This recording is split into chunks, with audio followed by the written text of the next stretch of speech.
नमस्कार, मी चेतन सावंत. स्पेशल गोष्टच्या आजच्या एपिसोडमध्ये आपणा सर्वांचं मनपूर्वक स्वागत. तुम्ही म्हणत असाल की मी आज इंट्रो करताना ह्या किराणा दुकानामध्ये काय आहे, तर आज ज्यांच्यासोबत आता आपण हितगुज साधणार आहोत, हे कोणी आपल्याला जरी ते साधारण दिसत असले तरी ते महाराष्ट्रातील खूप प्रसिद्ध असे जे आमदार आहेत, पारनेर नगर या मतदारसंघाचे लोकप्रिय जे आमदार आहेत निलेश लंके साहेब यांचे ते वडील आहेत. आज आपण बघतो की माणसं म्हणजे एखाद्या गावचा सरपंच असला, एखाद्या नगरपंचायतीत नगरसेवक झाला किंवा कुठेही जर लोकप्रतिनिधी असेल तर त्याचं जीवनमान किंवा त्याचं जे राहणीमान आहे हे एकदम लॅविश पद्धतीचं होऊन जातं. मग त्यांचे कुटुंब असतील, नातेवाईक असतील, सगळ्यांचा जो बडेजाव आहे तो अगदी डोळे दिपवणारा असतो. परंतु कालपासून आम्ही या मतदारसंघाचे जे आमदार आहेत निलेश लंके साहेब यांच्यासोबत त्यांची स्टोरी केली, मुलाखत केली. आज त्यांच्या गावात आलोय. त्यांचं मूळ गाव हंगे हे जे गाव आहे ह्या गावात आलोय आपण. तर आल्यानंतर आम्हाला देखील आश्चर्याचा धक्का बसला की त्यांचे जे वडील आहेत ज्ञानदेव भाऊ लंके हे स्वतः 20-22 वर्षापासून हे दुकान चालवतात, स्वतः या ठिकाणी असतात. तर खरंच हे थोडंसं म्हणजे आजच्या राजकारणाला एक चपराक आहे आणि एक संदेश देखील आहे खूप चांगल्या पद्धतीने. तुमचं स्वागत स्पेशल गोष्टमध्ये भाऊ. काय म्हणजे कसं काय, एक आमदार आहे तुमचा मुलगा आणि तरी पण दुकानात आपलं काम करत राहावं असं का वाटतंय तुम्हाला? केलंच पाहिजे ना, केल्याशिवाय भाग नाही ना सध्या. कारण त्यांचा जो आमदार निधीचा जो मेन दाना येतो ना हा अपंगाला आणि सर्वसामान्य विद्यार्थ्यांकरता तो अगोदरच दिलेला असतो. त्यामुळं प्रपंचात लागणाऱ्या गोष्टी करता केलंच पाहिजे ना. तुमचं घर ह्या दुकानावर चालतं? घर आणि पेन्शन. अच्छा, पेन्शन आणि या दुकानाची जी मिळकत आहे त्याच्यावरती चालतं, घर चालतं चाललं. मग त्याच दुसरा पर्याय नसतो ना, काही केलंच पाहिजे ते. त्यांच्या म्हणजे ह्या मतदारसंघामध्ये निलेश लंके साहेबांना ज्या वेळेला संबोधलं जातं त्यावेळेला त्यांना नेते म्हणून सगळे संबोधतात. त्यांचे वडील देखील, तुम्ही देखील त्यांना नेतेच म्हणता, बरोबर का? पहिल्यापासूनच म्हणता? नाही, आम्ही त्याला पिंड्या म्हणत होतो पहिलं. हा, लहान असल्यापासून अजून तसं म्हणतो. होय का? नेते बाकीचे म्हणतात, आम्ही नाही दोघं. बरं, काय सांगाल, वाटलं का कधी की आपला मुलगा आमदार होईल म्हणून? नाही, वाटलं नाही. पण त्याची जे एकंदरीत हायस्कूल पासूनचं जे वातावरण पाहिलं तर शाळेमध्ये काही मन रमत नव्हतं. कारण कुठली सभा असली म्हणजे ते निघून जाणार शाळेतून. एकदा बाळासाहेब ठाकरेंची पारनेरला सभा होती, त्यावेळी ते साधारण 6वीला असते, 5वी 6वीला. त्यावेळी ते शाळा सोडून त्या बाळासाहेबांच्या साथ करायला आले. म्हणजे तिथं पुढं सगळ्यांच्या पुढे उभे राहिले. तेव्हापासून त्यांना तो एक ध्यास लागल्यासारखा. सेनेबरोबरची सभाजी काय काढून त्यांच्याबरोबर पूर्ण तालुक्यात फिरायचे. ते कधी शाळेत ते स्टँडवर आले का ते त्यांनी निरोप दिला तर यांनी दप्तर शाळेत हे त्यांच्याबरोबर. म्हणजे असं त्यांना ते. त्यामुळं मला असं वाटत होतं की आपण कुठंतरी त्याला सर्व्हिसला लावा. एक शिक्षक आपण सर्वसामान्य कुटुंब असतं आणि नोकरी केल्यानंतर आपल्याला हातभार लागेल. त्यामुळं ते ITI केलं, एका कंपनीत लावलं.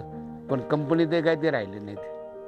मग त्यांच्या ह्या राजकारणाला वगैरे सुरुवातीच्या काळात तुमचा विरोध होता? हा, नको होतं. म्हणजे आपल्याला सर्वसामान्य कुटुंबातून नाही चालत. कारण इथं राजकारण हे घराणेशाहीचे, पैशावल्याचे. त्यांनी घराणेशाहीला छेदून आज आमदार झाले. मग आज कशी काय भावना आहे त्यात? नाही, आहे तरी आम्ही त्याच म्हणजे अजून त्याच पायरीवर चालतो ना. म्हणजे ते आमदार झाले म्हणजे आम्ही आलं त्याचं काही हे नसतं. काही आपण आपल्या पद्धतीने केलंच पाहिजे. आमच्या घरातही तुम्ही पाहिलं तर तसं वाटणार नाही काही. कोण जे आहे ते पावसा पाण्याचे गळतं ते घर तसंच आहे. मग तिकडे सुद्धा बदल करता नाही आला अजून आम्हाला. कारण पेन्शनमध्ये बाकीचं करणं अवघड जातं. नातेवाईक आहे, दुखणं आहे, मग नातवांचं शिक्षण आहे, सगळ्या बाबी पाहिल्या पाहिजेत ना. त्यामुळं याच्यात एवढं बसवायचं. पेन्शनमध्ये भागत नाही म्हणून किराणा दुकान त्याला जॉईंट आहे. आणि नातू एक 12वी नंतर कुठंतरी फिरण्यापेक्षा एक दुकानात गुंतावा, एक अपेक्षा. धंद्याचं कुठंतरी लँग्वेज वाढावं ही अपेक्षा राहिली.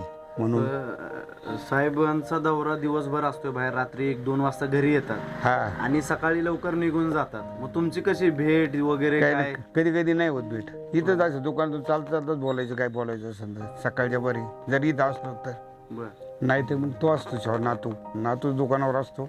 आपण कुठेतरी गेलो तर म्हणजे खास असं हे नाही निवांत होत. वेट होत नाही नाही नाही कधीच एकाच नाही. ठिकाणी राहून पण. नाही नाही कारण ते कधी 2:30ला येतात, कधी 3ला येतात. इथं डबा आणून ठेवला बरं.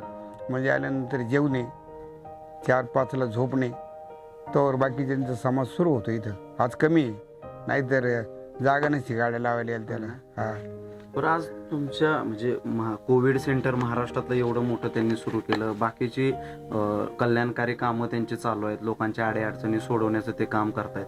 तर आज आपला मुलगा लोकांच्या म्हणजे अश्रू पुसण्यापासून किंवा ही सगळी कामं करतोय, तर कुठंतरी अभिमान वाटत असेल, तर काय वाटतं, कशा भावना आहेत तुमच्या? नाही नाही लोकांचं सुखदुःख निवारणं किंवा आम्ही सगळ्यात जास्त महत्त्व देतो की आजची जी पिढी आहे शैक्षणिक, तर त्यांना दिलासा देणे अत्यंत गरजेचे आहे. आपल्याकडे आज जवळजवळ 80% समाज असा आहे का तो भोरवटलेला आहे, म्हणजे का ती गरिबी खाली, आणि त्यातला 60% तर नक्कीच गरीब आहे.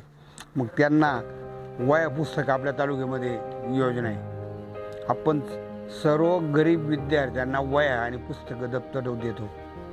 आज कोणी आजारी जर असेल तर त्यांच्याकरता आपण खास ते डॉक्टर त्याच्यावर नेमून त्याची फुकट विनामूल्य सेवा करण्याचा प्रयत्न करतो. कारण मूळ पाया जो आहे तो हा लहान विद्यार्थी आहे. त्यांना पुढची पिढी ते जरी सक्षम नाही झाले तर पुढची पिढीचं वाटोळं होईल.